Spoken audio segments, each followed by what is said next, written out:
안녕하세요. 네, 류준세입니다. 자, 노무사 강의를 제가 아직 많이 하질 않아서요. 요즘 이제 저희 학원 동차반 강의를 이제 처음 진행을 하고 있는데요. 아마 이제 행정소송법이 여러분들에게 이제 가장 중요한 그 법이다 보니까 이 행정소송법에 대해서 조문을 가지고 한번 이제 정리를 하면은 좋지 않을까 하는 마음에서 이제 특강을 개설을 했습니다. 제가 이제 행시 변시 강의를 주로 했었는데요. 이제 행시 변시 강의에서도 이제 행정소송법 조문 특강을 합니다. 근데 이제 조문 특강을 이제 개설한 취지는 여러분들이 이제 교과서를 보시면서 그러면서 이제 교과서 안에 나오는 조문들을 인용이 돼 있으면 그걸 가지고 이제 법전을 가서 찾아보고 이렇게 이제 공부를 하죠. 근데 그렇게 찾아보면서 이제 공부를 하는 것도 의의가 있지만 한번 조문을 1조부터 끝까지 쭉 보면서 우리 행정소송법이 이제 어떻게 구성이 돼 있고 행정소송법에 이제 조문들이 어떻게 규정이 돼 있고 이것들 간의 관계는 어떤 것인지 이런 것들을 한번 파악을 하면은 그러면 이제 행정소송법을 조금 더 입체적으로 이해를 할 수 있지 않을까 그런 생각에서 이제 조문 강독 특강을 이제 마련을 하게 된 겁니다. 그야말로 순수하게 조문만 가지고 이제 강의를 합니다. 그래서 오늘 하고 이제 다음 주 저녁에 이제 한 번 더 예정이 돼 있는데 오늘 나눠드린 자료는 이제 다음 주에도 역시 이제 강의 교재로 이제 사용을 하는 거니까 다음 주에도 이제 가지고 오도록 하시고요. 그렇게 해서 이제 46조까지 여러분이 이제 공부를 하시다 보면은 그러면은 이제 행정소송법에 대한 이해가 조금 더 이제 올라가시긴 할 겁니다. 제가 이제 특강을 하면서 가장 고민스러운 부분이 이제 수험생들이 항상 그 수준이 차이가 있잖아요. 그래서 이제 공부를 많이 하신 분들은 지금 굳이 소송법 조문 특강 들을 필요가 있을까? 이런 생각을 이제 하실 수도 있는데 그런 분들도 이제 조문을 듣다가 요거를 요때 써먹으면 되는구나. 요거 내가 미처 그동안 생각하지 못한 부분이구나. 이렇게 이제 느끼실 수 있는 부분들이 이제 있을 거고요. 그 다음에 공부를 처음 하시는 분들은 사실 오늘 제가 공부를 처음 하는 분들을 위해서 타켓을 맞추면 그러면은 또 이제 공부 조금 되신 분들은 너무 이제 루스하다 또 이런 마음을 이제 또 느낄 수도 있을 거예요. 그래서 한 중간 정도 공부를 많이 하신 분하고 처음 하는 분하고 그 중간 정도에서 레벨을 맞춰가지고 일단 강의를 하려고 하고요. 그래서 이제 공부를 처음 하시는 입장에서는 아직 이해가 조금 안 되는 부분이 있다고 하더라도 앞으로 이제 반복해서 공부를 더 하면은 그러면은 이제 이해가 될 수 있는 부분들이니까 노력을 더 많이 하시라고 그렇게 이제 당부를 드리고 그러고 이제 강의를 진행하도록 하겠습니다. 자, 오늘 나눠드린 자료가 있죠. 요거 이제 제가 지금 이제 준비하고 있는 교재가 하나 있는데요. 역시 이제 행정소송법 해설 자료를 하나 낼 거예요. 근데 여기에다가 이걸 좀 보완하고 그리고 판례를 조문마다 이제 관련된 판례를 갖다가 추가해가지고 이제 조만간 이제 출간을 하려고 하는데 그 과정에서 일단 이제 판례는 없이 이제 조문하고 해설된 내용만 있는 자료입니다. 자, 일단 시간도 없고 하다 보니까요. 제가 예전에도 하다 보면은 46조, 조문 별로 안 되는 것 같은데 이거 강의하려고 하다 보면은 또 시간이 무지하게 부족해요. 또 단순히 조문만 읽고 끝나는 게 아니라 역시 관련되는 논점들을 같이 언급하고 이러고 하려고 하다 보니까 시간이 많이 걸립니다. 제 강의의 특징이 관련되는 논점이 있으면 같이 갔다가 와요. 그래서 좀 더 입체적으로 생각하고 고민해보자 그렇게 이제 하기 위해서 그러는데 그러다 보니까 시간이 조금 걸린다는 건 이제 양해를 해주시고 그래서 빨리 들어가도록 하겠습니다. 자, 여러분이 이제 가장 중요한 법이 이제 소송법이고 그 다음 이제 심판법이잖아요. 그래서 소송법, 심판법 따로 공부하지 마시고요. 공부할 때 두 개를 비교하면서 공부를 하시는 것도 좋아요. 오늘은 이제 심판법은 대상이 아니고요. 심판법도 나중에 제가 기회가 되면은 심판법 이제 특강을 또 이제 마련을 할 겁니다. 근데 이제 일단 소송법을 공부를 하면서 공부가 조금 되신 분들은 심판법에서는 소송과 달리 어떻게 규정하고 있었지? 요거를 고민을 하면서 그러면서 이제 공부를 하세요. 아직 공부가 안 되신 분들은 특히 이제 처음 하시는 분들은 아직 심판법 들어가지도 않았기 때문에 심판 얘기하면은 이제 머리가 이제 돌 수가 있지만 그러나 공부를 한 번이라도 하신 분이라면은 심판하고 이제 비교를 하면서 공부하면은 학습 효과가 더 좋을 겁니다. 자, 행정소송법이 지금 맨 앞에 보면은 이제 1장 하고 나와 있죠. 원래 법 맨 앞에 보면 목차가 있어요. 근데 여기서는 이제 목차가 소개되어 있지는 않는데 1장부터 이제 5장까지 되어 있습니다. 그래서 총 46개 조문인데 뭐 법전 갖고 계신 분은 이제 법전을 보셔도 되는데 46조 중에서 이제 8조까지가 이제 총칙이에요. 그래서 총칙은 8조까지고 취소 소송이 9조부터 34조까지입니다. 그리고 35조부터 38조까지가 무효동 확인 소송, 부작위법 확인 소송에 관한 조문이고 당사자 소송이 39조부터 44조까지예요. 그리고 45조, 46조가 민증소송 및 기관소송, 객관소송에 관한 조문입니다. 자, 이걸 보면 전체적으로 행정소송법은 무엇을 중심으로 되어 있다? 취소소송을 중심으로 해서 규정이 되어 있다. 그럼 왜 취소소송을 중심으로 해서 규정이 되어 있을까요? 자, 행정법은 행정의 조직, 작용, 구제에 관한 국내 공법이라고 얘기해요. 그럼 작용법이라는 걸 배우는데 다양한 행정작용 중에서 가장 중요한 행정작용이 뭐라고 배웠죠? 행정행위라고 배웠죠. 그죠? 그럼 행정행위에 대한 구제수단이 뭐예요? 그게 항고소송이에요. 근데 행정행위에 하자가 있을 때 무효사유, 취소사유가 있다고 배우셨잖아요. 그럼 어떤 경우가 많죠? 중대명백설에 따라서 판단하는데 무효사유가 많아요? 취소사유가 많아요? 당연히 취소사유가 많죠. 그죠? 무효는 흔히 있는 현상은 아니잖아. 하자가 중대하고 플러스 명백한 경우는 흔한 현상은 아니에요. 그렇기 때문에 취소사유 있는 하자가 통상적이야. 그러니까 가장 중요한 행정작용이 행정행위고 그 행정행위가 취소사유가 있는 경우가 이제 보통이다 보니까 이 취소사유 있는 행정행위에 대한 구제수단이 실무에서 가장 중요하단 말이에요. 그래서 행정소송법도 취소소송을 중심으로 규정이 되어 있는 거예요. 그리고 나머지 소송들은요, 취소소송에 관한 조문을 준용하는 형식으로 되어 있어요. 소송법이 46조까지 밖에 안 됩니다. 민사소송법에 비하면 엄청 작아요. 민사소송법은 450조가 넘어간단 말이에요. 근데 행정소송법은 46조밖에 안 돼. 아니 그럼 그렇게 작은 조문 가지고 어떻게 문제를 해결하냐? 행정소송법에는 8조 2항이라는 전가의 보도와 같은 조문이 있죠.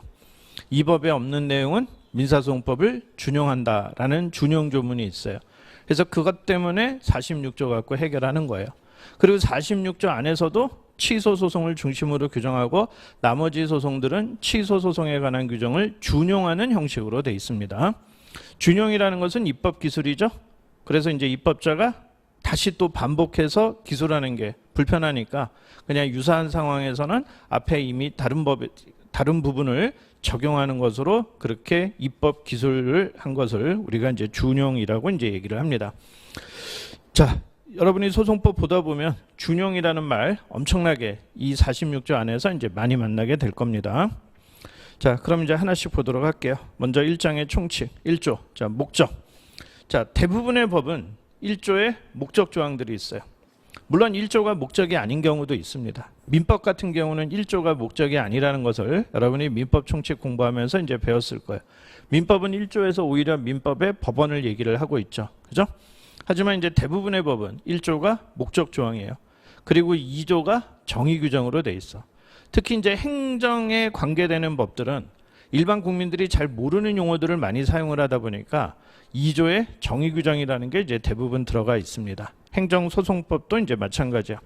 그래서 이제 1조 목적을 보시면 자, 이 법은 행정소송 절차를 통하여 행정청의 위법한 처분, 그 밖의 공권력 행사, 불행사 등으로 인한 국민의 권리 또는 이익의 침해를 구제하고 공법상의 권리관계 또는 법 적용에 관한 다툼을 적정하게 해결함을 목적으로 한다. 그냥 가벼운 마음으로 읽어보시면 돼요. 뭐 1조 목적 조항을 여러분이 답안에 쓸 일은 거의 없을 거예요. 하지만 이제 1조 목적 조항을 보면 행정소송의 목적이라는 게 어디에 있다라는 게 이제 대충 감이 오실 텐데 국민의 권리 또는 이익의 침해를 구제한다. 즉 국민의 권리 구제가 당연히 목적이겠죠. 근데 꼭 소송이라는 게 국민의 권리 구제만을 목적으로 하는 건 아니에요. 행정 통제를 역시 또 소송의 목적으로 하고도 있어요. 그래서 이제 공법상의 권리관계 또는 법 적용에 관한 다툼을 적정하게 해결한다. 법 적용에 관한 다툼 해결한다. 이게 꼭 국민의 권리 구제의 목적이 아닌 경우에도 행정의 적법성을 통제하기 위해서 소송이라는 게 필요하다라는 걸 알 수 있습니다. 그래서 이제 소송의 목적은 크게는 거기 본문의 셋째 줄에 행정 구제 그리고 행정 통제 두 가지가 이제 소송의 목적이다. 이렇게 알아두시고, 다만 이제 소송이라는 것은요, 그 중에서도 국민의 권리구제를 주 목적으로 하는 소송이 있고요, 행정의 적법성 통제를 주 목적으로 하는 소송이 있어요. 전자를 무슨 소송이라고 하죠? 주관 소송이라고 하고요, 후자를 객관 소송이라고 이제 얘기를 합니다. 근데 주관 소송의 대표적인 예가 취소 소송인데, 그렇다고 취소송이라는 게 꼭 국민의 권리구제만을 목적으로 하냐? 그것은 아니고요. 행정 통제도 역시 아울러서 이제 목적으로 하고 있다. 다만 주된 목적이 국민의 권리구제를 목적으로 한다. 그렇게 알아두시고요. 자, 그다음에 이제 2조 정의 규정을 보시면요. 그다음에 참 1조에서 얘기 안 한 게 위법한 처분, 그밖에 공권력 행사, 불행사 뭐 이런 말이 나와. 그리고 공법상 권리관계 이런 말이 나와. 위법이란 말이 나오죠. 법원은 위법성만 통제를 합니다. 위법하고 비교되는 개념이 뭐죠? 부당이죠. 법원은 부당에 대해서는 통제하지 않아요. 그러나 심판법은 1조 목적 조항을 여러분이 비교해 보시면 심판법은 위법 또는 부당이라고 돼 있어.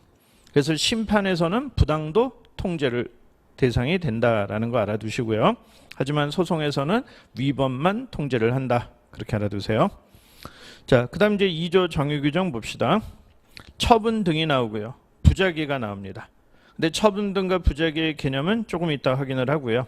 그다음에 2항에는 정의가 아니라 행정청의 범위에 대한 규정이 하나 있어요. 이것도 조금 이따가 이제 얘기를 하도록 할게요.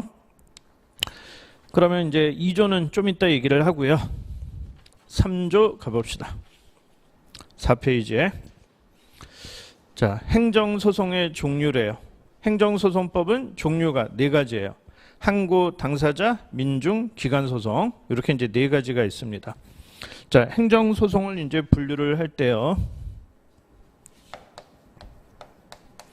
소송법에는 그렇게 규정을 하고 있지 않지만 우리는 소송의 목적에 따라서 분류를 할 수도 있어요.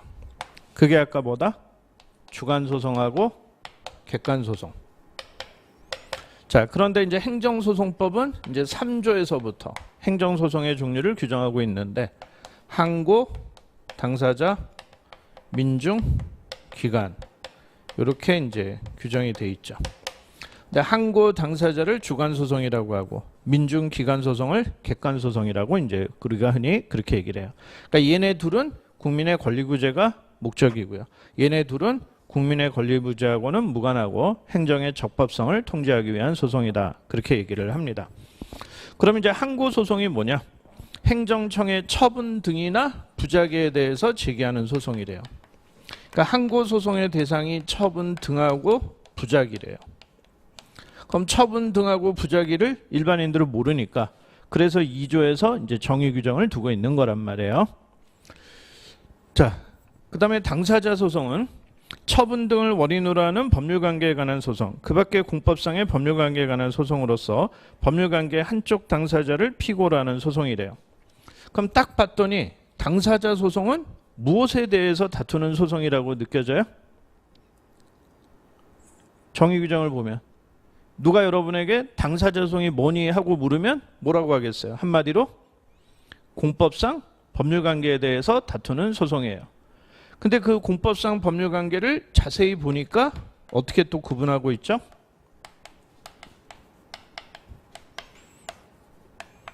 처분 등을 원인으로 하는 공법상 법률관계가 있고, 그 밖에니까 뭐예요? 처분 등을 원인으로 하지 않는 경우겠지. 그죠? 그래서 처분 등을 원인으로 하는 경우와 원인으로 하지 않는 경우, 이렇게 이제 2가지를 얘기하고 있습니다.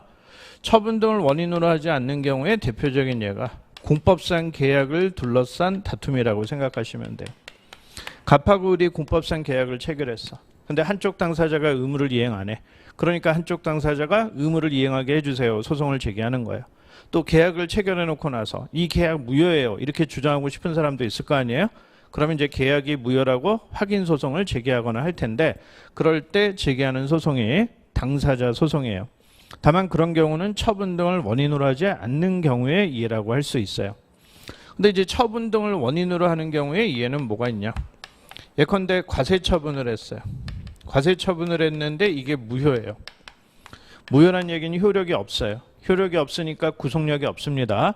그러니까 과세처분의 상대방은 납부할 의무 자체가 없겠죠.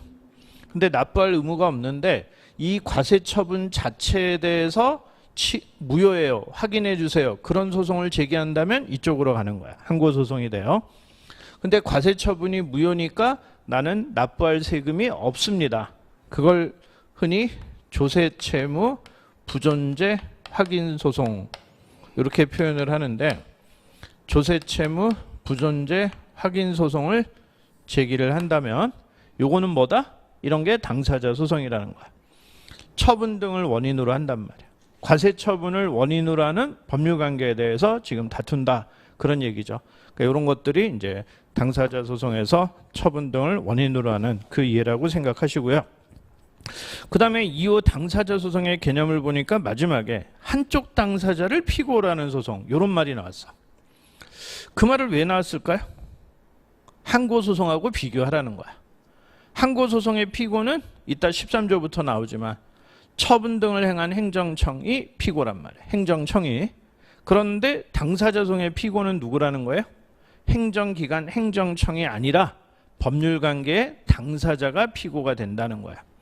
법률관계를 다른 말로 뭐라 그러죠? 권리의무관계라고 해요. 그래서 권리의무의 당사자가 법률관계의 당사자가 되는 거예요. 권리의무의 기속주체가 법률관계의 당사자가 될 수 있는 거예요. 그런데 행정기관이나 행정청은 행정기관의 대표적인 예이지만 행정기관은 권리의무의 주체가 아니잖아요. 그죠? 권리의무의 주체가 아니고 권한을 가질 뿐이에요.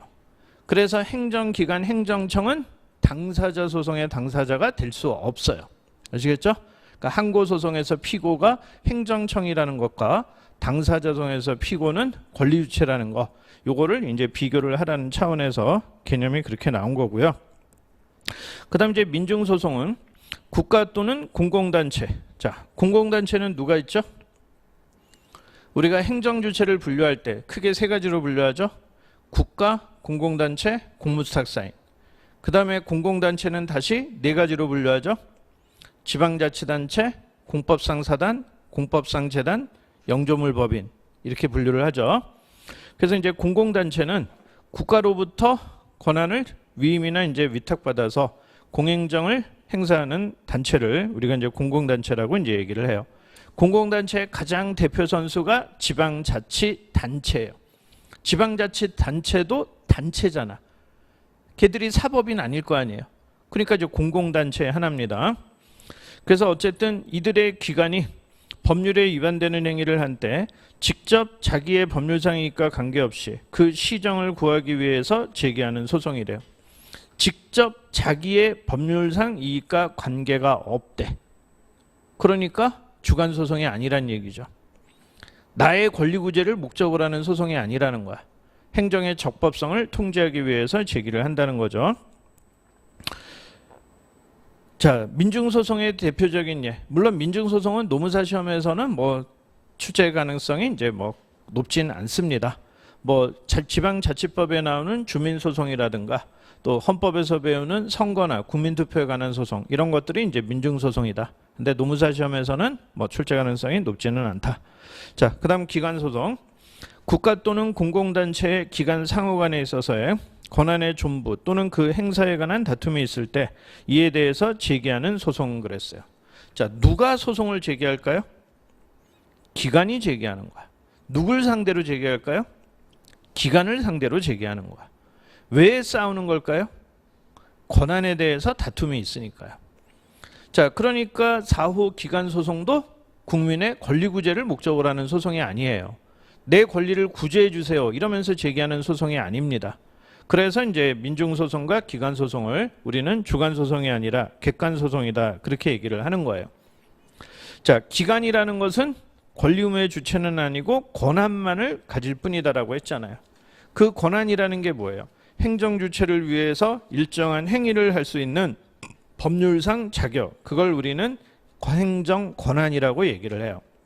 또 행정 권한을 달리 어떻게 정의하냐? 7페이지 각주사본에 가보시면, 자, 행정주체를 위하여 법령상 유효하게 행정주체의 의사를 결정 표시할 수 있는 범위 또는 직무를 수행할 수 있는 범위, 이걸 우리가 행정권한이라고 얘기를 하기도 해요. 근데 그걸 다른 말로 얘기하면 표현하면 행정 주체를 위해서 일정한 행위를 할 수 있는 법률상 자격, 그렇게 이제 표현을 하기도 해요. 결국 대통령이든 총리든 장관이든 다 국가라는 행정 주체를 위해서 일정한 행위를 하잖아요. 근데 어떠한 행위를 할 수 있는지는 법률로 정해놨잖아요. 그걸 우리가 이제 권한이라고 이제 얘기를 하는 거예요. 자, 근데 기간 소송의 단서에 보면 다만 헌법재판소법 2조 규정에 의해서 헌법재판소의 관장사항으로 되는 소송은 제외한다 그랬는데 그게 권한쟁의예요. 그래서 기간 소송은 권한쟁의하고 겹칠 수도 있는데 겹치게 되면은 권한쟁의가 이제 우선한다. 기간 소송의 대상이 아니다. 그 얘기를 이제 하고 있는 겁니다. 자, 민중 기간 소송은 노무사 시험에서는 어쨌든 출제 가능성이 이제 높지는 않습니다. 그러니까 여러분은 이제 항고 소송과 당사자 소송을 중심으로 해서 공부를 하시면 되고요. 그다음에 이제 행정 소송 규칙이 19조를 소개해 놨는데요. 제가 소송법 옆에 관련되는 행정 소송 규칙도 이제 소개를 해 놨는데 행정 소송 규칙은 대법원 규칙이에요. 대법원 규칙이고 얘는 이제 법규명령의 형식을 이제 띠고 있는 건데요. 행정소송 규칙이 최근에 마련이 됐어요. 최근에 마련이 되면서 여기서는 그동안 판례에서 이게 당사자 소송의 대상이다라고 하면서 판례가 인정했던 것들을 모아가지고 당사자 소송의 대상을 규정을 하고 있어요.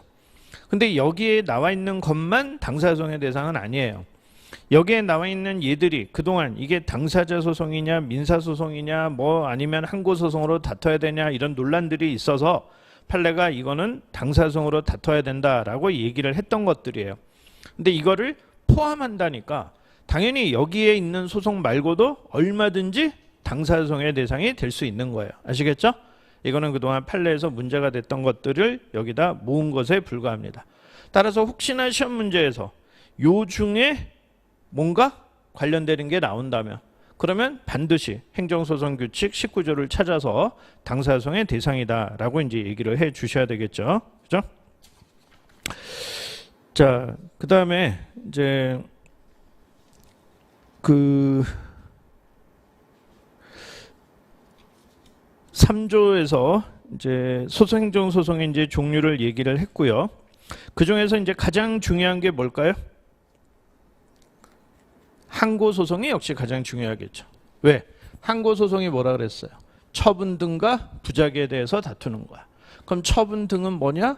처분하고 재결이에요. 처분하고 재결이라고는 어디에 나와 있어요? 소송법 2조가 정의하고 있잖아요. 3조에서는 항고소송이 처분 등이나 부작에 대해서 다투는 건데 처분 등이 뭐냐? 2조 정의 규정에 가봤더니 행정청이 행하는 구체적 사실에 관한 법집행으로서의 공권력 행사 또는 그 거부와 그 밖에 이에 준하는 행정작용 여기까지가 처분이래요. 및 행정심판에 대한 재결을 말한다. 결국 처분하고 재결이 처분 등이래요. 그 다음에 부작위는 행정청이 당사자의 신청에 대하여 상당한 기간 내에 일정한 처분을 하여야 할 법률상 의무가 있음에도 불구하고 이를 하지 아니하는 것 그걸 부작위래요. 그럼 이제 처분 등과 부작위의 주체가 누구냐? 그게 행정청이라고 이제 법에 나와 있죠. 그죠? 그럼 행정청은 뭐냐? 일단 그거부터 고민을 해보시면은요. 우리가 이제 행정 주체와 행정권을 행사하는 법 주체를 행정 주체라고 했어요. 가장 대표 선수가 이제 국가 자치단체라고 얘기를 했고요. 근데 행정 주체는 스스로 행위를 할 수 없죠. 그래서 무엇을 설치하죠? 기관이라는 걸 설치하죠. 그래서 이제 행정기관이라는 걸 설치하는데 우리도 우리 몸 안에서 손인, 발, 모든 기관, 다양한 기관들이 우리 몸 안에 있잖아요. 그것들이 자연인 하나하나를 움직이게 해주는 거잖아. 그래서 이제 행정기관을 설치하고 근데 행정기관의 종류는 매우 다양한데 그 중에서 가장 중요한 행정기관을 우리는 뭐라 그래요? 그걸 행정청이라고 얘기하죠. 그죠? 행정청은 행정기관 중에서 어떠한 권한을 가지고 있는 기관을 말하는 거예요?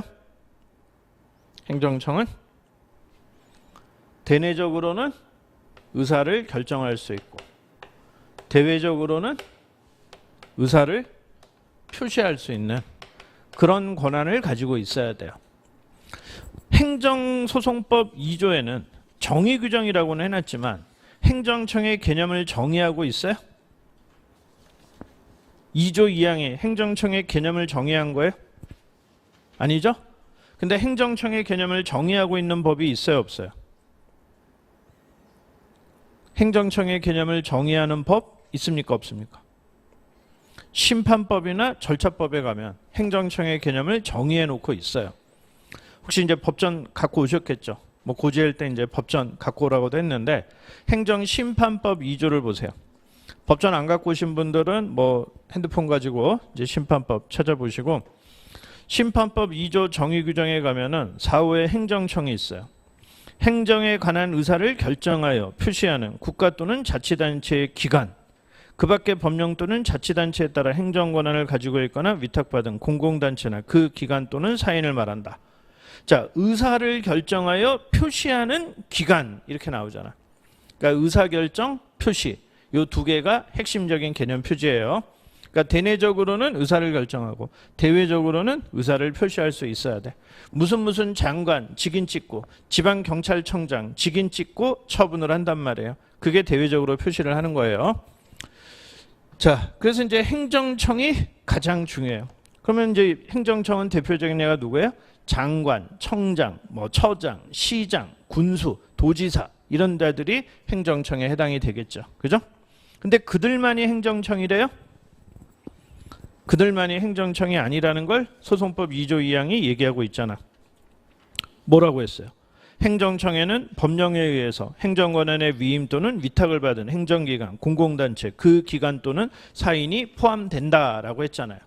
그러니까 행정청의 범위를 어떻게 봐요? 굉장히 넓게 봐요. 그걸 우리는 기능적 의미라고 그렇게 이제 해석을 합니다. 그거는 이제 해설 4페이지에 가면은 해설 4페이지에 위에 4번 행정청의 범위 해놨죠. 거기 보면 이제 행정청이 뭔지 얘기하고 셋째 줄에 행정주체하고 구별하자 그랬고요. 행정주체는 권리 의무의 기속주체지만 행정기관이라는 것은 권한을 가질 뿐이고 다만 그 권한 중에서 이러한 권한을 갖고 있는 기관을 우리는 이제 행정청이라고 이제 얘기를 한다는 거지. 그러면서 이제 두 번째 문단 보면 행정청의 의미는 조직법상 의미와 반드시 일치하는 게 아니다. 그래서 꼭 장관, 청장, 처장, 시도지사, 시장군수 이들만이 행정청인 게 아니라 기능적 의미로 파악을 한다. 그래서 행정청으로부터 위임 위탁을 받은 기관, 공공단체 및 그 기관 사인도 포함된다. 2조 2항이 그렇게 얘기를 하고 있는 거예요. 자, 여기서 지금 위임이라는 용어하고 위탁이라는 용어가 나왔습니다. 위임 위탁이라는 용어는 이제 권한하고 관련되는 건데 권한의 위임, 권한의 위탁 이런 표현을 하죠. 권한의 위임이라는 건 뭐예요? 원래 이제 장관이 가지고 있는 권한이 있어. 근데 장관이 그 권한을 시도지사에게 위임한대. 그러면 그게 무슨 의미예요? 권한이 실질적으로 이전이 돼요. 그래서 이때 위임하는 기관을 위임기관, 받는 기관을 수임기관이라고 하는데 수임기관이 자신의 책임하에 자신의 명의로 권한을 행사하게 되는 거야. 그래서 위임을 하면 장관은 어떻게 돼? 갑에게 더 이상 처분을 할 수 없어요. 시도지사만이 처분을 할 수 있어요. 근데 이때 누구 명의로 한다? 만약에 장관이 서울시장에게 위임을 했으면 서울시장이 서울시장 명의로 해야 된다는 거지. 그죠? 이걸 우리는 위임이라고 해요. 그래서 권한이 실질적으로 이전돼요. 그리고 위임은 법적 근거가 어떻다? 반드시 필요해요. 왜 필요할까요? 원래 이러한 권한이 누구의 권한이다 라고 어디서 정해져 있죠? 법에서 정하겠지. 그걸 우리는 행정권한 법정주의라고 해요. 행정권한 법정주의야. 그런데 장관이 자기가 권한을 행사하지 않고 시도지사 보고 행사하게 하려고 해. 그럼 당연히 법이 정한 권한의 분배를 변경하는 거잖아요. 그러니까 뭐가 필요하겠어요? 법적 근거가 필요한 거겠지. 그죠? 그래서 이제 반드시 근거가 필요합니다. 그런데 가끔은 이제 위탁이라는 용어가 나와요. 그럼 위탁은 뭐냐? 위임하고 법리가 똑같아요. 똑같은데 위임의 상대방이 누구이냐에 따라서 위탁이라고 표현할 때가 있어요. 그래서 이제 장관이 공사나 또는 공단에다가 위탁을 해. 위탁이나 위임이나 법리는 똑같아요. 법리가 똑같으니까 위탁을 하려면 어떻다? 역시 법적 근거 필요하다. 그리고 위탁을 했으면 더 이상 장관은 권한을 행사할 수 없다. 누가? 수탁기관이. 여기서는 수임기관이라고 안 그러겠죠? 위탁기관, 수탁기관. 여기는 위임기관, 수임기관. 수탁기관이 자신의 책임하에 자신의 명의로 이제 처분을 하는 거예요. 공사나 공단의 명의로 이제 처분을 하게 돼요. 그래서 권한이 실질적으로 이전이 됩니다. 자, 공무원이 퇴직하면 연금 누구한테 받죠? 누구한테 연금 달라고 하죠? 공무원 연금관리공단에다가 하겠죠. 근데 원래 연금을 관리하고 연금을 취급하는 업무는 누구의 사무일까요? 원래는 인사혁신처장의 업무예요. 근데 인사혁신처장이 공무원 연금관리공단에다가 위탁을 했어요. 그때는 위임이라고 하지 않아요. 위탁이라고 합니다. 그래서 공사, 공단, 그리고 사인에게 업무를, 권한을 위임할 때는 특별히 위탁이다. 이런 용어를 이제 쓴다라고 알아두세요. 그리고 위임이나 위탁은 법리가 똑같다. 그렇게 알아두세요.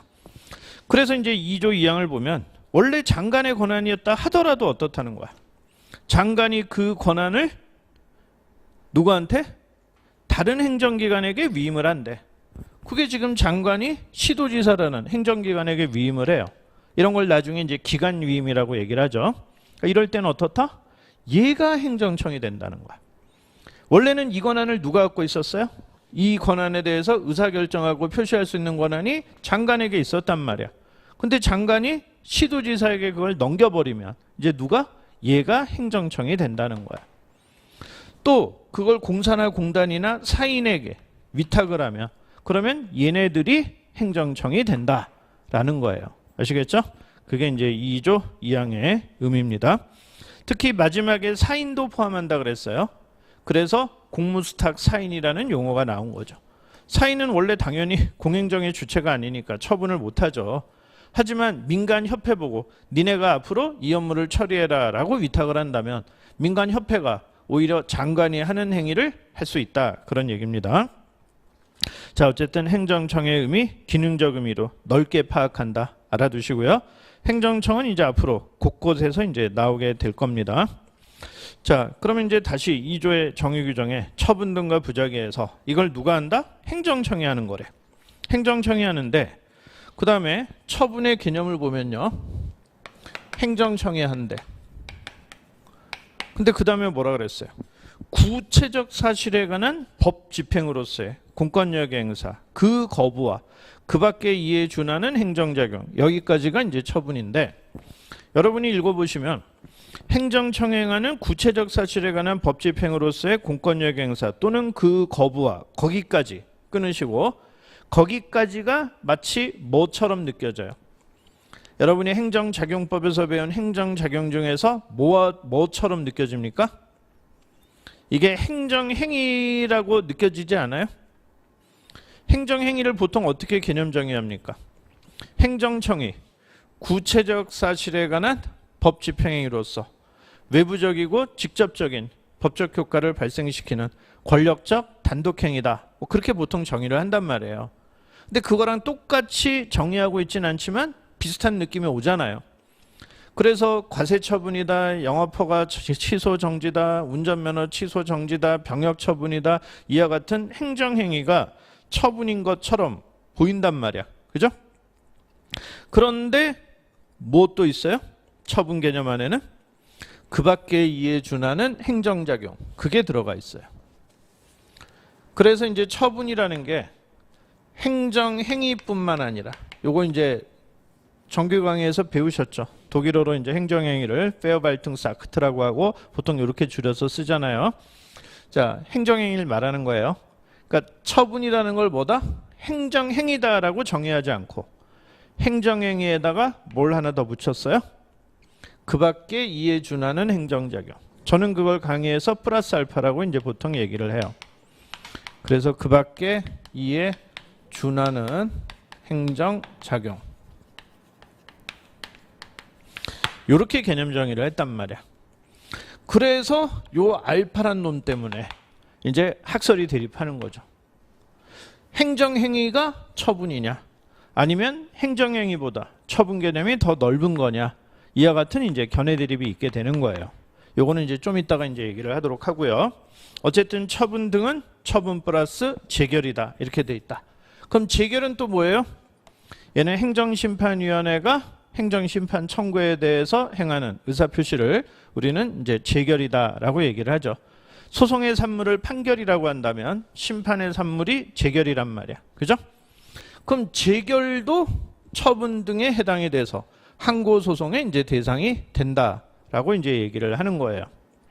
사실 나중에 배우지만 여러분이 이제 정규 강의에서 듣기도 하겠지만 재결이라는 것도 행정행위의 성격을 가진 행위예요.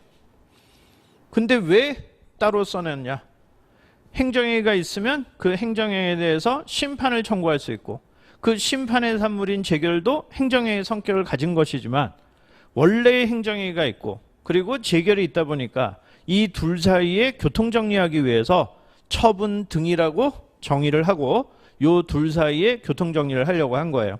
그 교통정리하는 규정이 이따 19조에 나오는데 취소 소송의 대상은 처분 등으로 한다라고 하면서, 다만 재결은 어떻다? 요 등이 가리키는 게 재결이잖아요. 재결은 언제? 고유한 위법이 있을 때만 소송의 대상이 된다라고 하면서 교통정리를 해요. 그게 이제 19조에 나옵니다. 자, 어쨌든 여기서 이제 처분에 관한 일반론을 여러분이 이제 나중에 답안을 이제 써야 되는데, 그때 처분의 개념 표지, 여기서 이제 눈에 보이는 게 뭐예요? 일단 행정청이 한 행위다. 그죠? 그 다음에 구체적이란 말이 나왔잖아. 구체적은 뭘 말하는 거예요? 구체적의 반대말이 뭐예요? 구체적의 반대말은 추상적이죠. 그죠? 개별적의 반대말은 일반적이고 구체적의 반대말은 추상적이죠. 구체적의 뜻이 뭐예요? 규율 대상이 특정돼 있다는 거예요. 불특정 다수의 사건을 규율한다면 우리가 추상적이라고 얘기를 하는 거지. 그죠? 수범자가 특정돼 있으면 개별적. 불특정 다수의 사건을 대상으로 한다면 불특정 다수인을 대상으로 한다면, 즉 수범자가 특정돼 있지 않다면 일반적이라고 얘기를 하는 거죠. 그죠? 자, 그래서 이제 두 번째 개념 표지가 구체적이어야 돼요. 거기 해설 2페이지에 보면 양가로의 이제 처분의 개념 표지하고 나오잖아요. 첫 번째는 행정청해야 된다. 행정청이 뭔지는 아까 얘기했고요. 둘째, 구체적 사실에 관한 법 집행으로서의 공권력 행사해야 된다. 구체적에다가 이제 포커스를 맞추세요. 그래서 이제 셋째 줄에 보면은 일반적 추상적 규율, 법률이나 법규명령 이런 것들은 일반적 추상적 규율이야. 특히 행정입법, 대통령이 만드는 대통령령, 총리가 만드는 총리령, 장관이 만드는 부령, 이런 것들은 행정청이 했다 만들었다 하더라도 뭐예요? 얘네들은 처분이 아니라는 거예요. 왜? 구체적 규율이 아니니까. 그래서 이제 그런 것들은 처분이 아니고요. 그 다음에 개별적 구체적 규율이 전형적인 처분이다. 그렇겠죠? 과세처분, 영업정지처분, 특정인을 상대로 특정 사건에 대해서 규율하는 거잖아요. 그래서 통상적으로는 행정행위, 처분이 개별적 구체적 규율이에요. 하지만 불특정 다수인을 대상으로 구체적 규율을 하는 경우도 있어요. 그걸 일반 처분이라고 해요. 그리고 물건에 대해서 직접 규율하는데 간접적으로 사람의 권리 의무에 영향을 주는 경우도 있어요. 그걸 물적 행정이라고도 합니다. 이걸 대물적 일반 처분이라고도 하는데 이런 것들은 어쨌든 처분에 해당돼요. 그 다음에 행정행위는 외부에 대한 법적인 행위가 되기 때문에 내부 행위는 행정행위도 아니고 처분도 아닌 거예요. 또 법적인 행위가 아닌 사실행위도 행정행위, 처분이 아닌 거예요. 그리고 우월한 지위에서 한 것만이 처분이에요. 일방적으로 권력적 단독행위이기 때문에 일방적으로 한 것만이 처분이야.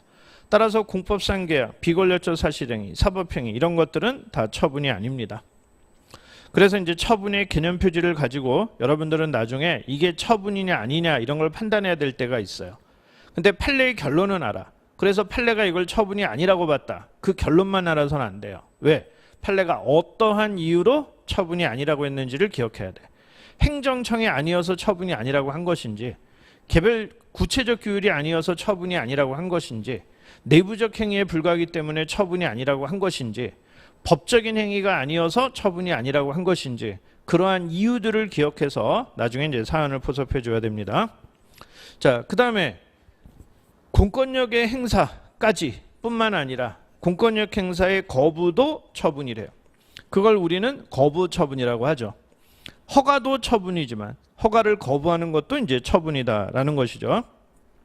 그 다음 이제 넷째, 그 밖의 이에 준하는 행정작용. 요것도 처분이래. 요것과 관련해서 이제 뭐예요? 행정행위와 처분 간의 관계라고 해서 양가로 3번에 굉장한 또 논의가 있어요. 행정법에 큰 두 개의 흐름이 있는데, 두 축이 있는데 그 축이 여기에서 첨예하게 이제 싸웁니다. 요거는 이제 한번 연역적으로 생각해 보시면요. 행정소송법이 지금도 46조밖에 없긴 하지만 옛날에는 더 없었어요. 84년도 개정 전에는 행정소송법이 10몇 개 조문밖에 없던 그런 시절도 있었어요. 자, 그때는 취소소송의 대상인 처분에 대해서 정의 규정이 없었어요. 무엇이 처분이다 이런 규정이 없었어. 그런데 이제 학자들이나 판례는 취소소송의 대상은 처분인데, 그러면 취소소송은 행정행위에 대한 구제수단이니까 처분은 행정행위를 말하는 거야. 그래서 국민의 권리 의무에 변동을 가져오는 그러한 행위를 우리는 처분으로 보자, 이렇게 해석을 했었어요. 그런데 이제 84년도에 소송법을 개정하면서 이제 플러스 알파 요걸 규정을 한 거예요. 그러면서 그 밖에 이에 준하는 행정작용, 요 말이 들어오다 보니까 이제 새로운 학설이 나오는 거야. 야, 처분이 행정행위뿐만 아니라 그 밖에 이에 준하는 행정작용도 있다며? 그러니까 처분은 행정행위보다 범위가 넓은 거야. 이걸 우리는 쟁송법상 처분개념설이라고 해요. 또는 쟁송법적 처분설, 이렇게 표현하기도 해요. 요 행정행위는 실체법적인 개념이에요. 그런데 실체법적인 행정행위에 국한하지 말고 쟁송법, 소송법, 심판법상 처분 개념은 실체법과 달리 볼 수 있다. 그래서 더 넓게 볼 수 있다. 이런 학설이 나오게 된 거예요. 그것을 쟁송법적 처분설이라고 얘기를 해요.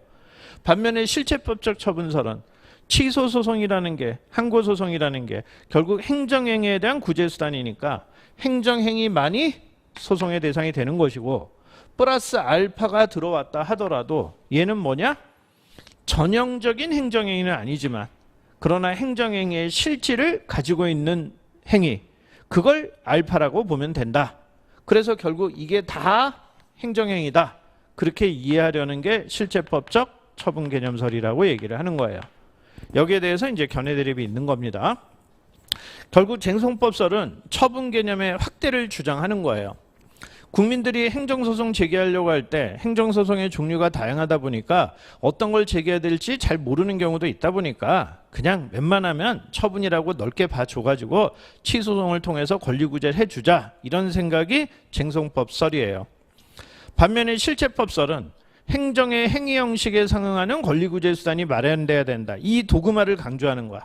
그래서 행정행위에 대해서는 항고소송, 법규명령에 대해서는 규범통제, 사실행위에 대해서는 당사자 소송, 이런 도그마를 강조해야 된다. 이게 실체법설이에요.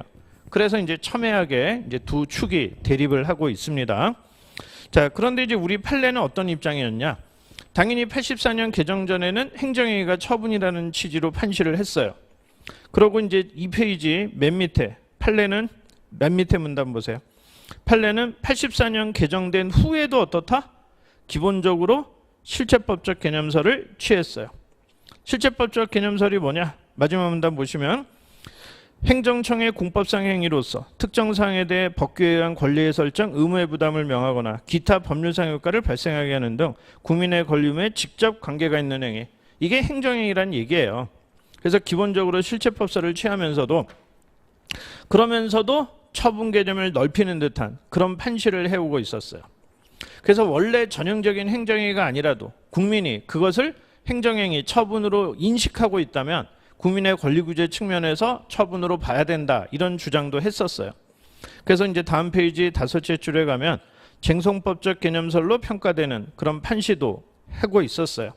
그래서 학자들도 판례가 내 입장이다 이러면서 서로 싸우고 있었어. 그런데 이제 3페이지 두 번째 문단에 최근 대법원은 이제 어떻다? 실제법적 처분, 쟁송법적 처분 이런 개념을 언급을 하면서 이러이러한 예가 쟁송법적 처분에 해당한다라고 명시적으로 이제 쟁송법적 처분을 인정을 합니다. 그래서 이제 우리 판례는 쟁송법적 처분서를 취하고 있다 이렇게 평가를 해도 이제 무방합니다.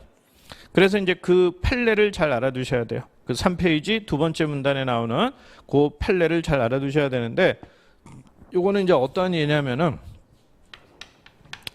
자, 근로복지공단이 있어요. 근로복지공단이 이제 공장이 있으면 회사가 있으면 이 회사 사업장 종류를 결정하고요. 그것을 변경 결정을 합니다. 그럼 사업장 종류 결정, 변경 결정 이게 뭐냐? 그 사업장의 위험도를 평가해 가지고 정하는 거예요. 그럼 이게 뭐하고 관련이 돼 있냐? 사업장 종류 결정 또는 변경 결정한 다음에 나중에 이제 산재 보험료를 부과하는데 이 산재 보험료 이거에 영향을 주겠죠. 위험도가 높으면 보험료 올라갈 거고 위험도가 낮으면 보험료 떨어지겠지. 그죠? 자, 산재보험료 부과 처분하는 것도 원래는 근로복지공단이 하는 일이에요. 근데 근로복지공단이 보험료 부과는 건강보험공단에다가 이제 위탁을 합니다. 이때도 이제 위탁이라는 표현을 써요. 그러면 산재보험료 부과 처분은 누가 하는 거야? 근로복지공단이 하는 게 아니라 건강보험공단이 하게 되는 겁니다. 자, 이렇게 하는데 자, 이거 당연히 처분이에요. 그리고 이것도 옛날부터 처분이라고 판례가 얘기를 해왔었어요. 근데 처분인데 근로복지공단이 사업장 종류 변경 결정을 하면서 이거 처분이니까 행정절차법이 적용이 될 것이고요. 행정절차법에 따른 절차를 거쳐서 처분을 할 거예요. 근데 절차법에 보면 어떤 규정이 있냐?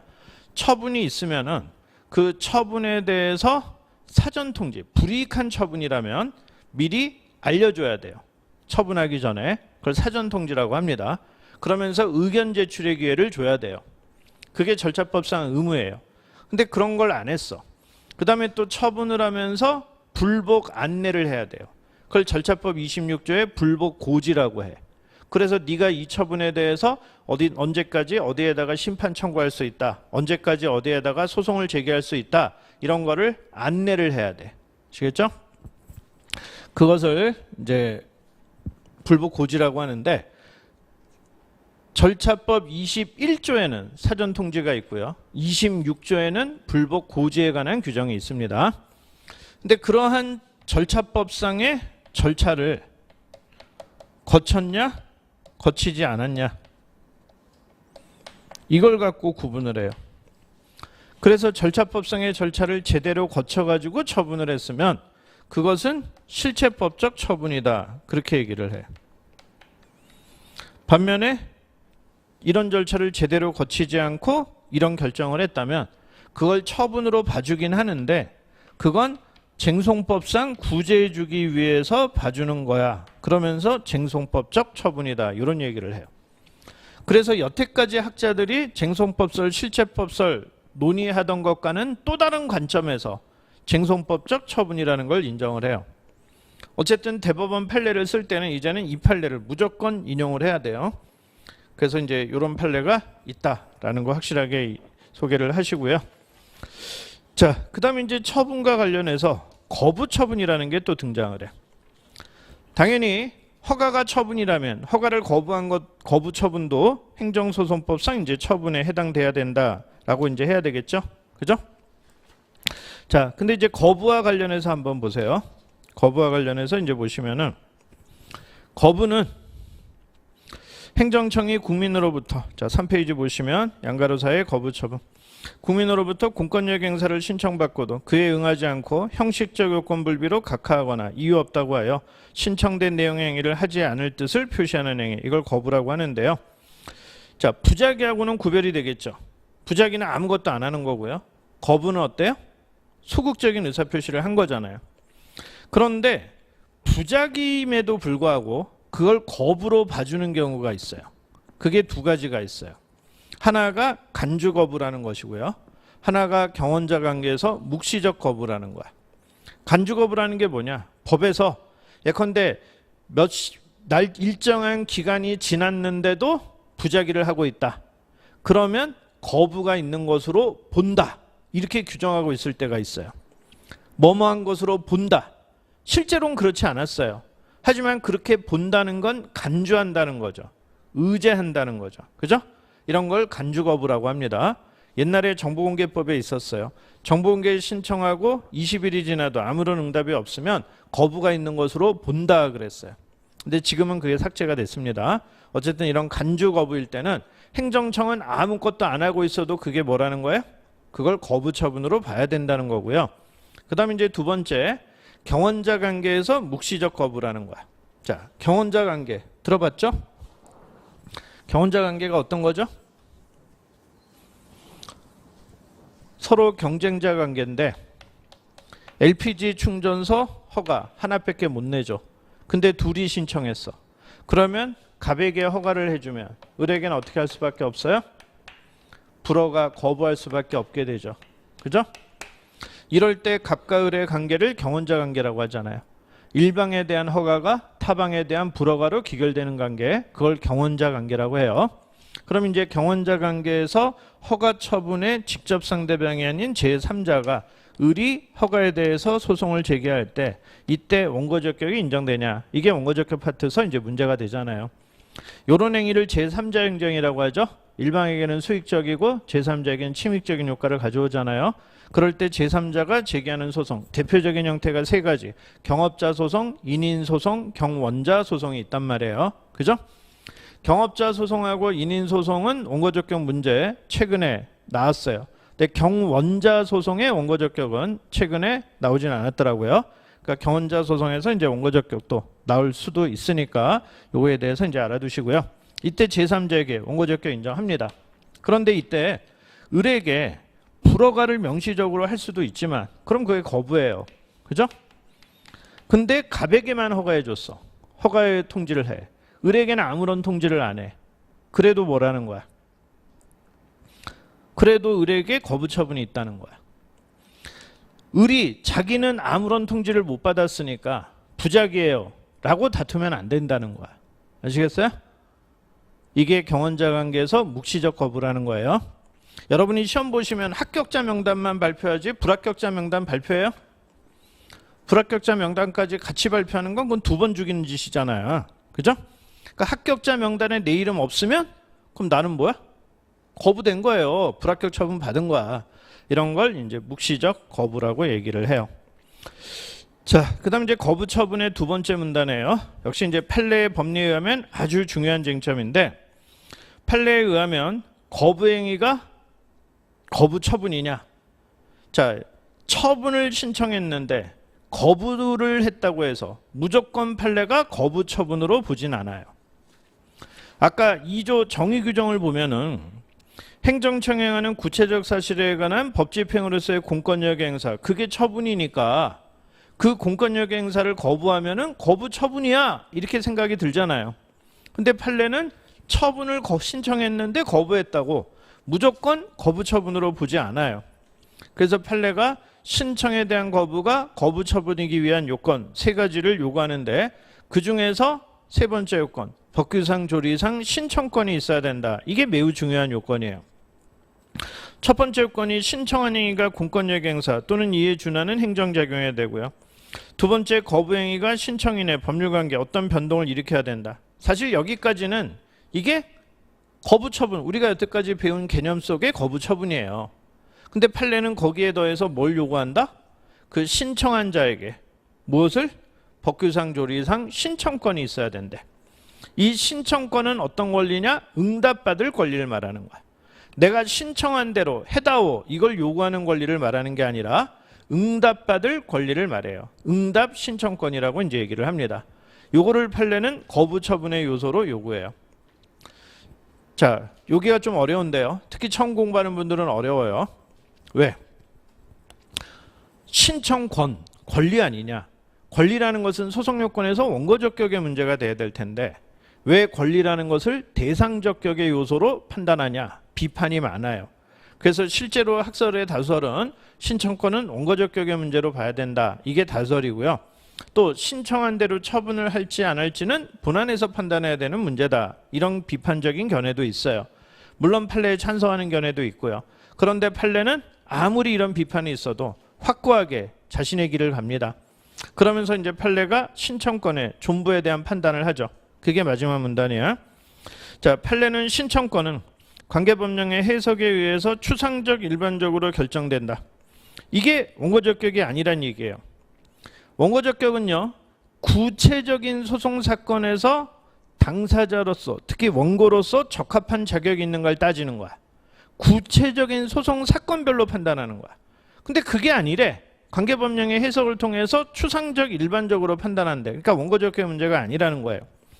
그 다음에 단순한 응답을 받을 권리를 넘어서 신청의 인용이라는 만족적 결과를 얻을 권리를 의미하는 것도 아니래요. 이게 뭐예요? 본안 문제설이라는 견해에 대한 반론이에요. 그러니까 결국 판례는 원고적격설에 대해서도 야, 내가 말하는 건 니네가 말하는 원고적격 아니야. 니네가 말하는 본안 문제 아니야. 이러면서 신청권의 존부 판단에 대해서 이렇게 확고한 입장을 고수하고 있어요. 이게 판례 입장이다. 그렇게 알아두시면 됩니다. 그래서 시험 문제는 이제 뭐가 나오냐? 예컨대 처분을 신청했어. 근데 거부했어. 그게 처분이냐? 이런 걸 묻는 문제가 나오기도 해요. 어떻게 생각하면 아니 소송법에서 처분을 신청했는데 거부하면 당연히 거부 처분하냐? 이런 생각이 들지만 우리 판례가 신청권이라는 법리를 요구하기 때문에 신청권이 이 사안에서 있는지 없는지를 판단하라는 그런 문제가 나올 수도 있다는 거예요. 그래서 거부와 관련해서는 이제 신청권에 대한 논의, 중요한 논의예요. 다만 이제 노무사 시험에서는 행시나 변시에 비해서는 이게 뭐 그렇게 자주 출제되거나 하지는 않았습니다. 자, 그 다음 이제 부작위예요. 부작위의 개념 2조 1항 2호 봅시다. 자, 부작위란 행정청이 당사자의 신청에 대하여 상당한 기간 내 일정한 처분을 하여야 할 법률상 의무가 있음에도 불구하고 이를 하지 아니하는 것, 이걸 부작위래요. 자, 그냥 가만히 있다고 부작위가 아니에요. 부작위가 되려면 4가지 요건이 구비돼야 돼요. 요 정의 규정에서 여러분이 4가지를 도출해야 돼. 자, 첫 번째 뭐가 필요해? 당사자가 신청을 해야 돼. 두 번째, 상당한 기간이 경과해야 돼. 세 번째, 일정한 처분해야 될 법률상 의무가 행정청에게 있어야 돼. 네 번째, 그럼에도 불구하고 이를 하지 아니하는 것, 즉 처분이 부존재해야 돼. 이 4개의 요건을 여러분은 여기서 뽑아내야 돼요. 부작위법 확인 소송의 대상이 되냐? 그동안 보니까 간헐적으로 출제가 됐어요. 그럼 부작위법 확인 소송의 대상이 되는 부작위가 되려면 그냥 처분을 신청했는데 행정청이 아무것도 안 해요. 그래서 부작위예요. 이러면 안 된다는 거야. 이 4가지 요건을 충족해야 돼요.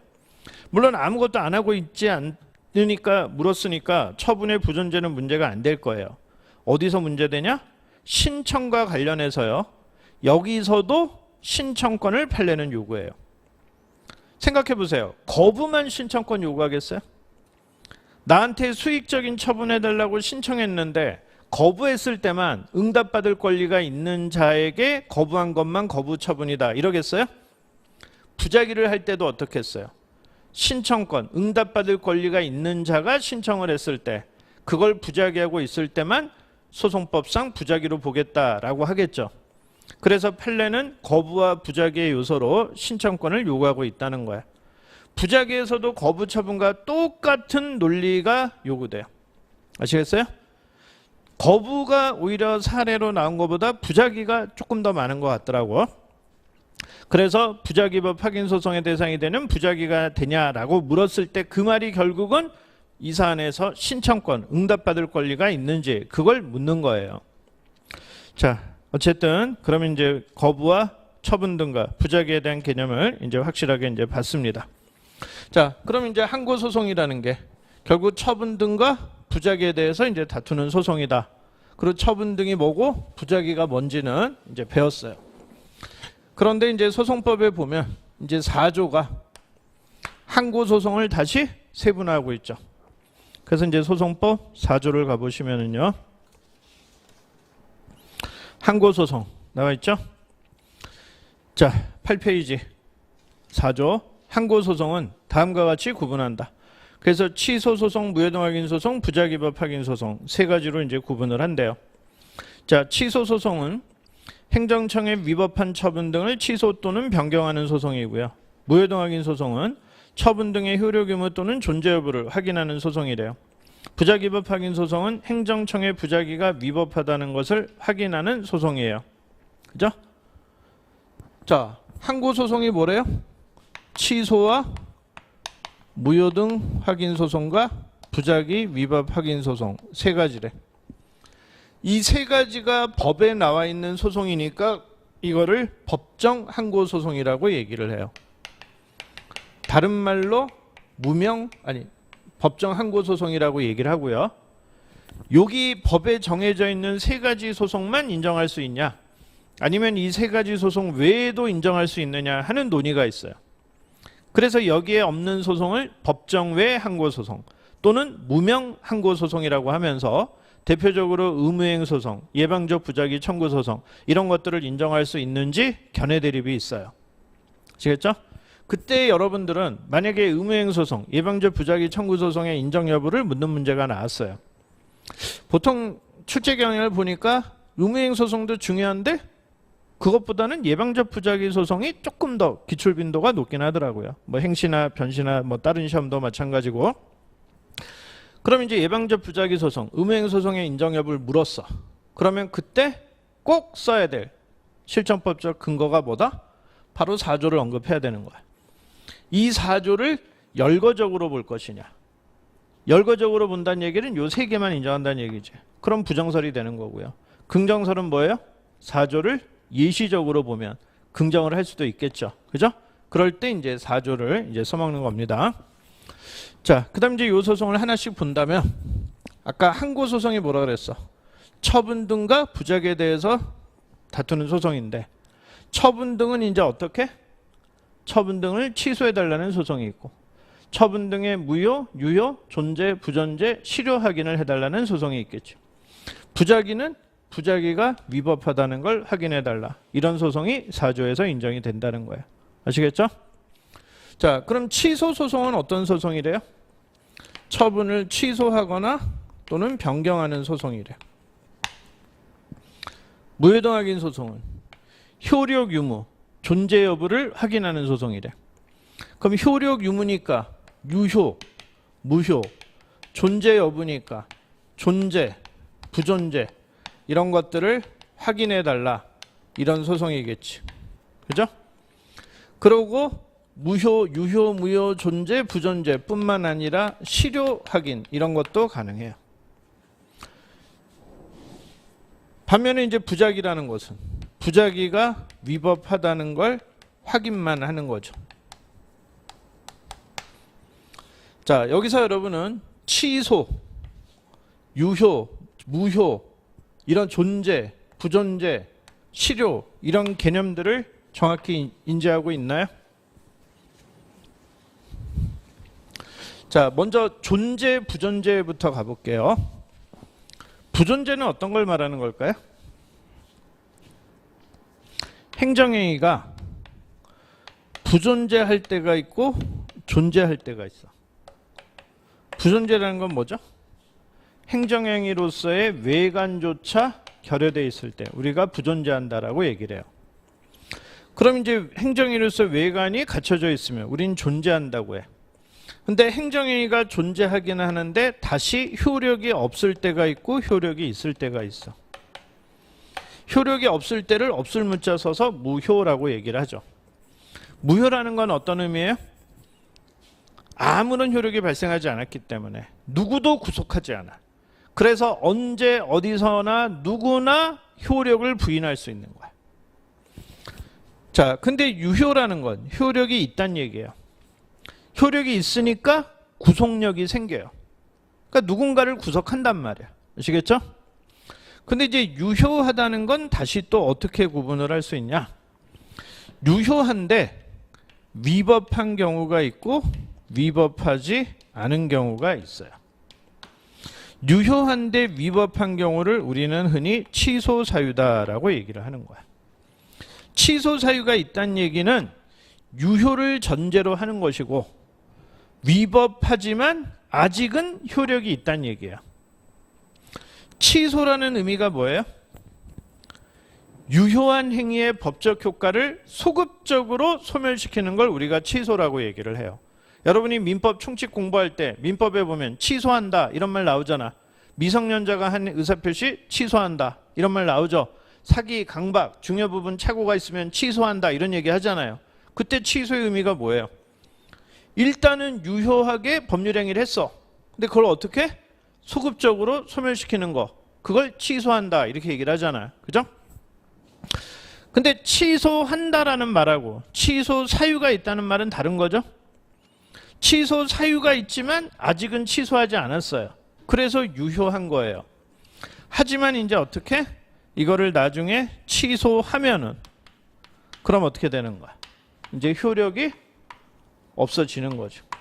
그래서 처음부터 무효였던 것과 동일하게 취급되는 거야. 그렇죠? 이걸 우리는 취소 사유가 있다라고 얘기해요. 그래서 취소 사유가 있다라는 것과 취소했다라는 것은 천지차예요. 그럼 이런 취소 사유라는 것을 왜 인정하냐? 이게 바로 공정력 때문에 인정되는 거죠. 공정력이라는 건 행정행위에서 매우 중요한 개념이야. 제 강의 들으신 분은 강의 첫날에 제가 뭐라 그랬어요? 공정력이라는 게 행정행위에 하자가 있더라도 당연무효가 아닌 한 권한 있는 기관에 의해서 취소할 때까지는, 그때 권한 있는 기관은 취소할 수 있는 권한을 말해요. 처분을 했다가 취소할 수 있는 권한은 처분청, 스스로 직권 취소할 수 있지. 행정심판기관이나 법원은 역시 재결이나 판결로 취소할 수 있지. 그들이 취소할 때까지는 어떻다? 유효하게 통용되는 힘을 공정력이라고 합니다. 공정력은 과거에는 실정법적으로 명문의 근거는 없었지만 간접적 근거만 있었지만 지금은 행정기본법 15조가 명문으로 규정을 하고 있어요. 그래서 공정력을 답안에서 써야 될 땐 기본법 15조 기억했다가 반드시 인용을 하시고요. 자, 그 다음 이제 위법하지 않아요. 그럼 위법하지 않다는 얘기는 적법하다는 얘기겠지. 근데 적법이란 말은 다시 또 둘로 나눌 수가 있어요. 하나는 부당한 경우가 있고요. 부당하지 않은 경우가 있어요. 그래서 요 마지막 부당하지 않은 적법한 행정행위, 얘가 순결한 행정행위야. 나머지는 뭐야? 문제가 있는 거야. 하지만 이 부당은 심판의 대상은 되지만 그러나 소송에서는 통제할 수 없어요. 소송은 위법만 통제한다 그랬잖아. 그래서 소송은 여기서부터만 통제할 수 있는 거야. 그래서 취소 사유라면 어떻게? 공정력 때문에 지금 유효하게 통용이 되고 있으니까 이 유효성을 제거해야 될 거 아니야. 그 유효성을 제거해 달라는 절차가 뭐예요? 그게 취소 소송이야. 소송에서는. 그래서 처분의 효력을 없애달라는 거예요. 처분의 효력이 있으니까 내가 일단 구속을 받는데 법원이 처분의 효력을 없애주면 이제 구속을 안 받을 거 아니에요. 그래서 구제가 되는 거예요. 아시겠죠? 근데 이제 무효야. 무효라면 어때요? 누구든지 효력을 부인할 수 있다 그랬어. 근데 유효면은 누구든지 효력을 부인할 수 있는 게 아니란 말이야. 아까 제가 뭐라 그랬어요? 권한 있는 기관이 취소할 때까지는 유효하게 통용된다 그랬으니까 결국 권한 있는 기관이 취소를 해야만 효력이 없어지는 거야. 근데 여기는 누구든지 효력을 부인할 수 있대. 그럼 과세처분의 상대방도 과세처분이 무효라고 생각하면 효력을 부인할 수도 있는 거예요. 그러면 굳이 소송이 필요 없다라고 생각이 들 수도 있지만 왜 소송이 필요할까요? 무효인 처분도 외관이 존재해. 그러다 보니까 상대방은 무효라고 생각하지만 행정청은 무효라고 생각을 안 해. 그럼 행정청은 어떻게 하겠어요? 강제 집행을 할 우려가 있잖아. 그러니까 그런 법적 불안으로부터 벗어나고 싶으면 어떻게 한다? 법원에 가서 이 처분이 무효였음을 확인해 달라라는 소송을 제기하라는 거야. 그래서 이 처분이 처음부터 무효였다. 그걸 확인해 달라는 거예요. 아시겠어요? 그래서 요 무효일 때는 무효 확인 소송을 제기하면 되는 거지. 그죠? 부존재일 때는 부존재한다는 걸 확인해 달라. 이런 소송을 제기하는 것이고요. 취소 사유일 때는 취소 소송을 제기하는 것이고 그렇게 구제를 하는 거예요. 근데 대개는 무효를 주장하는 자가 소송을 제기하면 무효확인 소송이겠지만 오히려 유효가 좋은 사람도 있겠지. 그럴 때는 유효 확인 소송을 제기할 것이고 부존재보다는 존재하는 게 좋은 사람은 존재 확인 소송을 제기하기도 하겠죠.